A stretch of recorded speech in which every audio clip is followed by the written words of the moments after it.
Welcome to the Poetry Fix on Radio Free Hillsdale 101.7 FM. I'm your host, Erika Kyba, bringing you your weekly fix of poetry from across time. Today we're diving straight into the legend of the Knight of the Red Cross. Spencer follows the convention of in medias res, dropping us straight into the action as a knight travels across the plain. He doesn't tell us who this knight is right away, and that's pretty typical of Spencer. He'll describe a character for you, and then let them do their thing for a few stanzas before telling you their name and revealing whether they're good or evil. Often their conduct will speak for itself before Spencer glosses them. So what can we say about our gentle knight? The first thing that Spencer tells us is that he's clad in mighty arms that have seen many battles, but that the knight himself actually hasn't fought before. He's having quite a bit of trouble getting his horse to behave and stick to the path, and his horse's boisterousness is going to foreshadow how the knight himself behaves in the subsequent adventure of this first canto. Despite this warning sign, though, Spencer reveals that the knight is devoted to Christ, bearing a red cross on his chest and his shield. And would you look at that, we've met our main character, the titular Knight of the Red Cross. Our other main character in this adventure, Una, rides beside him, though we don't know her name yet.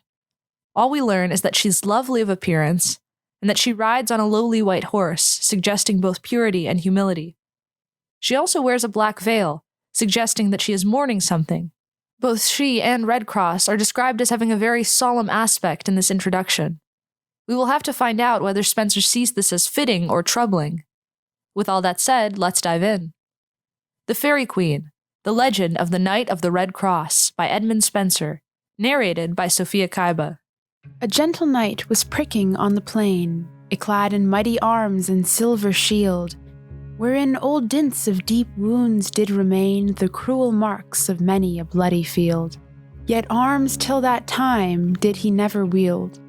His angry steed did chide his foaming bit, as much disdaining to the curb to yield. Full jolly knight he seemed, and fair did sit, as one for knightly jousts and fierce encounters fit. But on his breast a bloody cross he bore, the dear remembrance of his dying lord, for whose sweet sake that glorious badge he wore, and dead as living ever him adored. Upon his shield the like was also scored, for sovereign hope, which in his help he had. Right faithful true he was in deed and word, but of his cheer did seem too solemn sad, yet nothing did he dread, but ever was adrad.